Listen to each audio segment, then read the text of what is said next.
mentir pra mentiroso, me fazer de bobo, esse aqui não vai não. Seu beijo até que é gostoso, eu piro no seu corpo, mas dividir não. Bonjour les amis, je suis Pascal Trefingui, on est à Rio de Janeiro et j'espère que vous allez bien.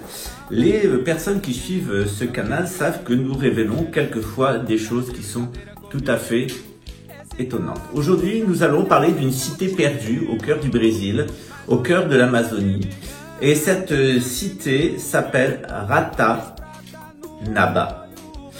Les Incas, les Boliviens et toute une partie du peuple ici d'Amérique du Sud est habitué aux expériences paranormales, à la question extraterrestre et ici à des découvertes qui laissent bouche bée. Nous voyons à travers ces images une cité perdue, une cité qui a été découverte au milieu de plantations d'arbres et qui laisse apparaître une découverte archéologique absolument révolutionnaire qui va changer notre vision de la science, de la nature et une ville qui est construite selon des lignes tout à fait modernes. Dans cette première vidéo où vous avez un avion, vous voyez les découvertes qui ont été faites par les chercheurs. Donc ils sont d'abord eu des informations par les indigènes et puis ensuite ils sont passés en avion et ils ont fait des relevés. Et ils ont vu effectivement qu'il y avait deux énormes trajets tout droit qui passaient depuis la côte Pacifique jusqu'à la côte Atlantique par deux chemins différents à travers le Brésil. On voit les carrés de Ratabana qui correspondent aux anciens quartiers et on voit que actuellement tout est recouvert de la forêt amazonienne, d'arbres qui font quelquefois plusieurs dizaines de mètres. On est là exactement dans le cœur de l'Amazonie et petit à petit, grâce aux investigations qui ont été faites avec des moyens magnétiques, on s'est aperçu qu'il y avait véritablement dans le cœur de l'Amazonie une population qui pouvait avoir atteint plus d'1 milliard d'individus et qui avait complètement transformé son environnement. La symétrie des carrés montre que cela ne peut pas être naturel et on n'a d'ailleurs aucune idée lorsqu'on le survole en avion de l'immensité de ce territoire qui recouvre des centaines et des centaines de kilomètres carrés. Ratanaba au Brésil, c'est véritablement la découverte du siècle. Ça a commencé il y a une trentaine d'années et ça a été porté par D'Aquila, qui est une association de chercheurs qui, pendant 30 ans, a œuvré dans le plus grand secret parce que ils ont compris tout de suite que leur découverte allait révolutionner la compréhension que nous avons de notre histoire. Au fur et à mesure que les recherches se sont intensifiées, on a vu que il y avait des galeries souterraines. Ces galeries souterraines ont été de type métro ont été investigués et puis des milliers d'artefacts ont été retirés dont certains posent la question de l'existence et des contacts des êtres humains avec des civilisations non humaines, donc d'extraterrestres. Cette cité de Ratanaba, et non pas Ratabana, j'ai fait une faute tout à l'heure, un peu dans l'excitation, elle est un véritable Eldorado parce que elle dispose notamment d'archives. Et à l'intérieur de ces archives, on découvre des choses qui vont complètement bouleverser notre connaissance de la génétique, notre connaissance de notre histoire, la connaissance de notre technologie et qui vont mettre à bas l'intégralité des pouvoirs actuels. Vous savez qu'actuellement c'est Klaus Schwab avec le Forum économique de Davos et c'est Yuval Harari, son gourou, un homosexuel israélien antisémite qui nous explique qu'on devrait se conjuguer avec l'électronique pour devenir des transhumains et que l'être humain pourrait être complètement hacké. Il présente d'ailleurs dans un de ses livres une histoire de l'humanité qui est grotesque puisqu'elle correspond aux découvertes actuelles de la science dans les mains de l'oligarchie financière anglo-saxonne. Ce qu'on sait maintenant, c'est que le roi Salomon est venu au Brésil, qu'il y avait évidemment des contacts par la suite avec les Templiers, que les mystérieuses cités d'or, ce n'est pas une blague, et qu'il y a aussi un certain nombre d'artefacts que je vais mettre en inscription qui vous montrent qu'il y a une relation directe avec, eh bien, la question des êtres extraterrestres. Le plus fort dans cette histoire, c'est que lorsqu'on étudie, eh bien, les liants qui ont été utilisés comme mortier pour construire les monuments, eh bien, on a la datation. Et la datation paléomagnétique donne une datation il y a 450 000 millions d'années. 450 millions d'années pour certains éléments de cette civilisation qui par la suite semble s'être étendue sur l'intégralité du territoire de la Terre et avoir suivi les champs magnétiques que l'on appelle les ley lines. Donc, champs magnétiques, questions extraterrestres, humanité de 450 millions d'années, tout cela va totalement discréditer les pouvoirs en place. D'ailleurs, ces pouvoirs en place, ce qu'ils nous disent, est-ce la vérité? Bien entendu, ils mentent. Nous savons qu'ils mentent. Ils savent que nous savons qu'ils mentent et ils continuent à mentir encore. Évidemment, tout ce système en place, eh bien, il ne tient que pour une seule et unique raison, c'est qu'ils ont dans leurs mains les pouvoirs régaliens, c'est-à-dire le pouvoir de nous extorquer le fruit de nos travaux, ça s'appelle les impôts, le pouvoir de nous menacer de mort si on n'obéit pas, ça s'appelle la police, le pouvoir de menacer d'autres pays, ça s'appelle l'armée. Et évidemment, le pouvoir, eh bien, de nous assassiner ou de nous séquestrer, ça s'appelle la justice, en particulier le système pénitentiaire. Donc, on est face à une bande de fiefs menteurs, pathologiques, de psychopathes, dont le projet est en train de plus en plus de voler en éclats, puisqu'il n'a aucune chance de se maintenir. Mais ils sont prêts à un va-tout. Vous savez, la fin des temps, c'est avant tout le temps de la révélation. Et une fois de plus, ce que viennent de nous révéler les indigènes du Brésil, c'est-à-dire ces peuples premiers du Brésil, eh bien, c'est l'existence de civilisations extrêmement anciennes et de liens avec des extraterrestres. Ça se passe au Brésil. Je suis le premier à en parler en français. On a entendu un petit peu avec mon associé qui est cinéaste au Brésil. Ça fait 15 jours que tout le Brésil est en émoi. Des archéologues ont été envoyés et nous sommes à la recherche d'un journaliste et d'un spécialiste de la question indigène qui ont disparu. Et bien entendu, les soupçons sont maintenant tournés vers Jair Bolsonaro et les nazis qui sont qui le soutiennent au Brésil, en particulier le parti Podemos, celui-là même qui soutient un réseau pédocriminel à l'intérieur du pouvoir judiciaire de Rio de Janeiro et qui me cesse de me harceler depuis que, eh bien, un certain colonel de l'armée s'est joint à eux avec le consulat de France pour me harceler. Un gros monteur de merde, et puis tout le monde doit entendre ça. J'ai jamais dit ça. Amène des preuves. Tu as pas de preuves pour ce que tu dis. Toi non plus. Zéro. Toi non plus, tu as aucune preuve de ce que tu avances sur moi. Mais bien sûr, j'ai toutes les preuves. Quelles preuves? Mais toutes les preuves, mec. Quelles preuves? Mais tu fais des menaces de mort. Tu fais des menaces de quoi? 25 000 personnes. Il a tué Raymond. Alors Raymond, il a travaillé pour la République française. Non, la preuve. 25 000 personnes, il a tué. Raymond, il a tué des personnes. 25 000 personnes, ils ont la preuve. Raymond, bah tu prends le nombre de militaires de l'armée française. Bah tu prends le nombre. Comment veux-tu que j'apporte la preuve que Raymond personnellement a tué 25 000 personnes? Tu prends le nombre de personnes. T'arrives même pas à faire un live quand on arrive à te parler sans écho de merde. Et je t'ai dit. Dis-moi à quel moment je dis que tu baissais des gosses. À quel moment je dis que c'est quelqu'un qui baissait des gosses. Jamais je dis ça, Pascal. Tu te fais griller. Grave. Par tout le monde. J'ai jamais dit ça. Amène-nous la preuve pour ce que tu dis. Alors, Jabba, tu sais que la maladie que tu as, le tumeur, il va grandir avec toutes les malédictions que tu dis. Et je te le souhaite pas. Mais ça va arriver. Et tu vas te détruire de plus en plus. La malédiction, elle revient.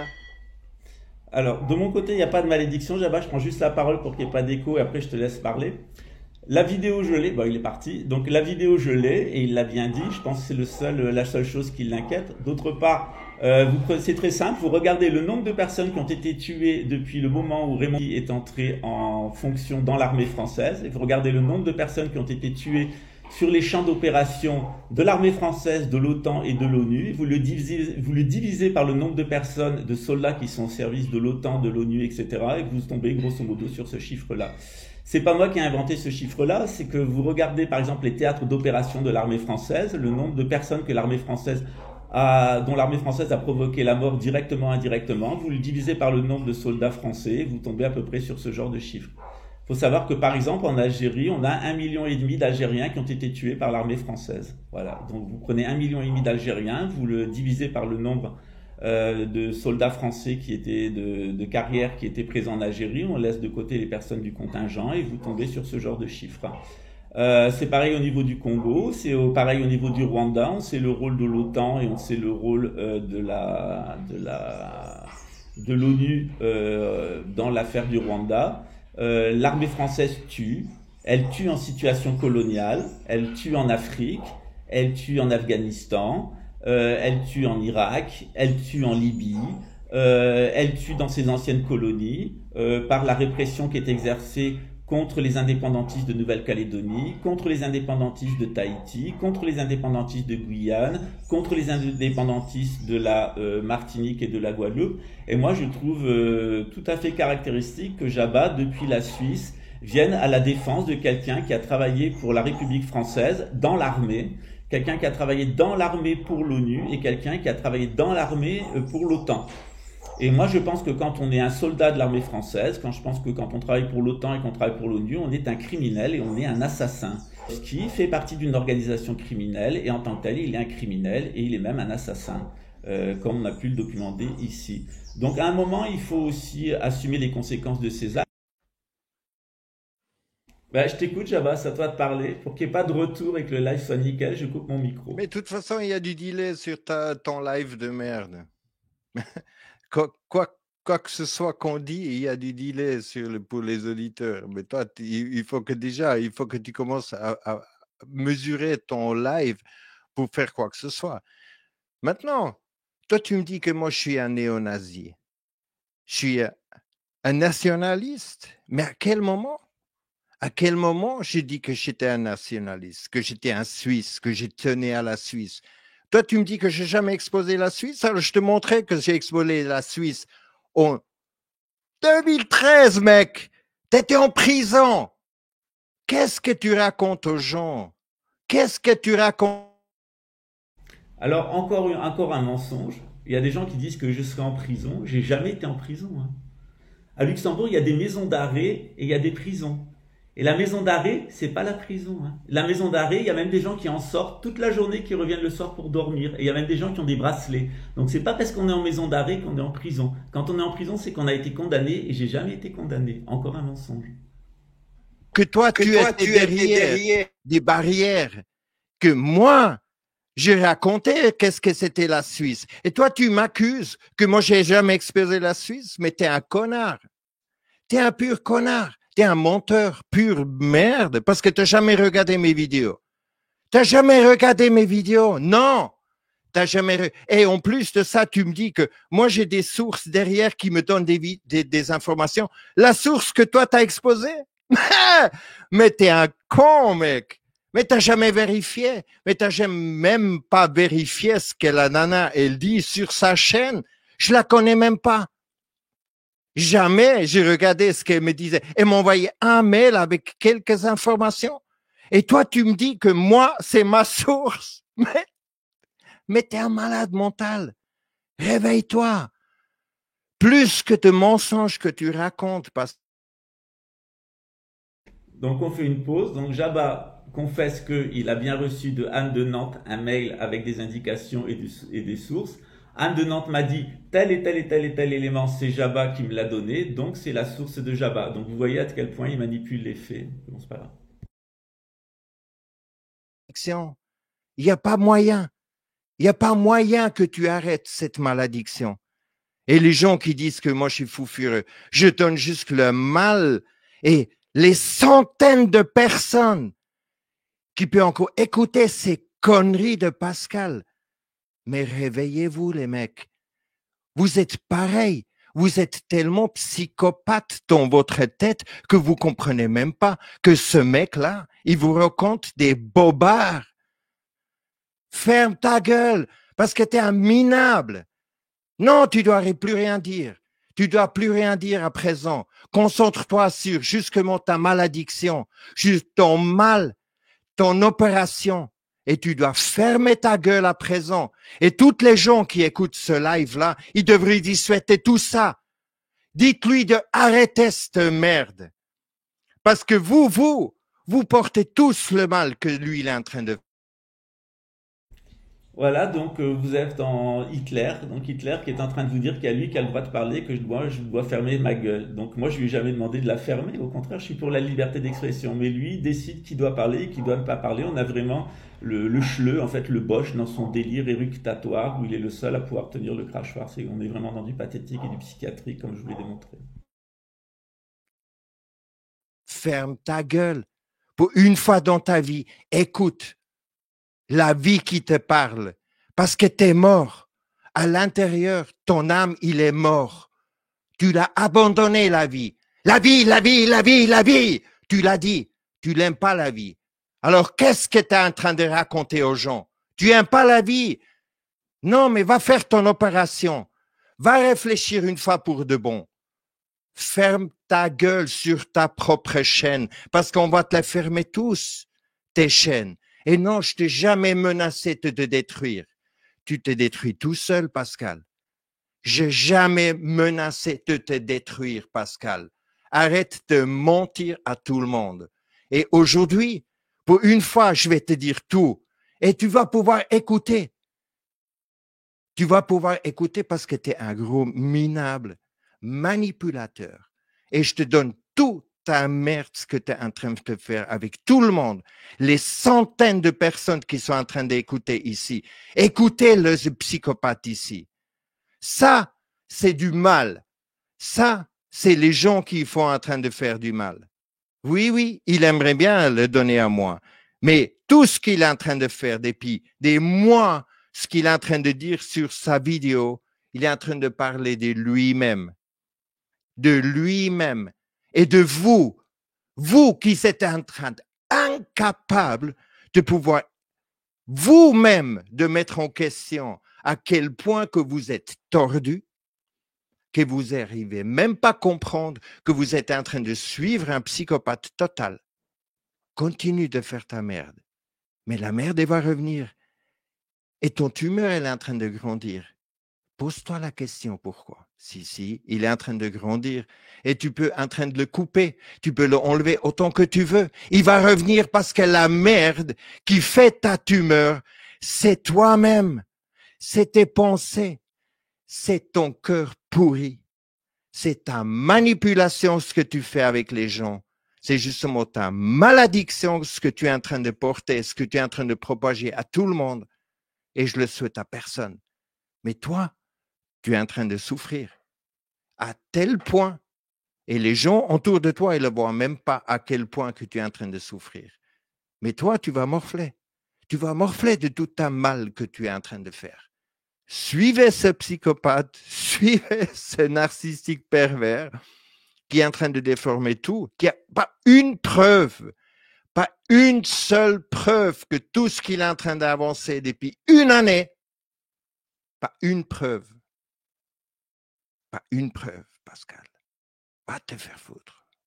Donc on est véritablement dans une dissimulation de la vérité par des pédocriminels liés à l'Allemagne nazie. Et vous, qu'en pensez-vous? On va multiplier les vidéos au fur et à mesure des publications de la télévision brésilienne et des différents médias sociaux du Brésil. Ratanaba, vous n'avez pas fini d'en entendre parler parce que c'est la découverte majeure, celle qui va mettre à bas l'intégralité des mensonges ethnocentriques des Édomites et de leurs amis, les psychopathes khazars.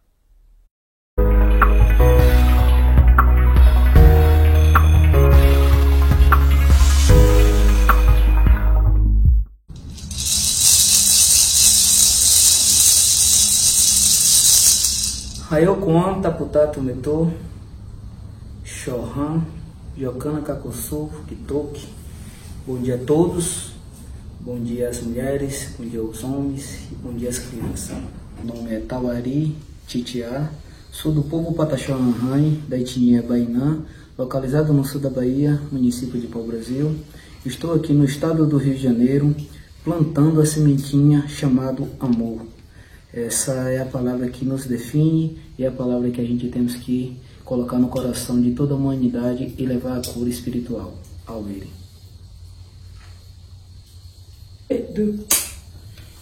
Eu, Paulo Titiá, sou do povo Pataxó-Anhãe, da etnia Bainã. Estou aqui no Rio de Janeiro, trazendo um conhecimento de levar a paz para o mundo que nos vê que este mundo que nós estamos vivendo só está vendo a destruição. Dentro dessa destruição nós estamos trazendo aqui a paz, o amor e o carinho pela mãe natureza, pelo verde que nós temos, que é a cura do nossos antepassados, da nossa geração de hoje, que a gente trazemos o amor, não o choro, a felicidade para toda a humanidade do mundo.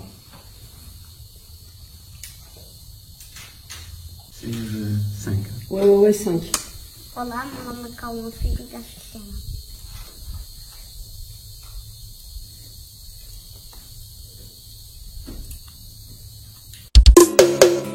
Quer mentir pra mentiroso, me fazer de bobo, esse aqui não vai não. Seu beijo até que é gostoso, eu piro no seu corpo, mas dividir não curto não.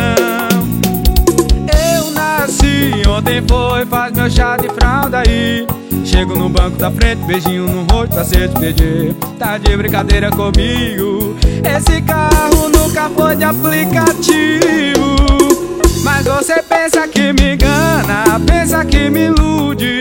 A Lux Prata nunca foi Uber. Você pensa que me engana, pensa que me ilude. A Lux Prata nunca foi Uber.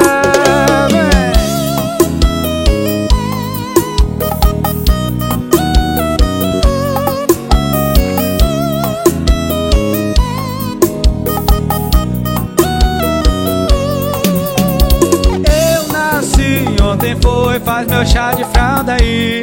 Chego no banco da frente, beijinho no rosto pra se despedir. Tá de brincadeira comigo, esse carro nunca foi de aplicativo. Mas você pensa que me engana, pensa que me ilude. A Lux Prata nunca foi Uber. Você pensa que me engana, pensa que me ilude. A Lux Prata nunca foi Uber. Você pensa que me engana, pensa que me ilude. A Lux Prata nunca foi Uber. Você pensa que me engana, pensa que me ilude. A Lux Prata nunca foi Uber.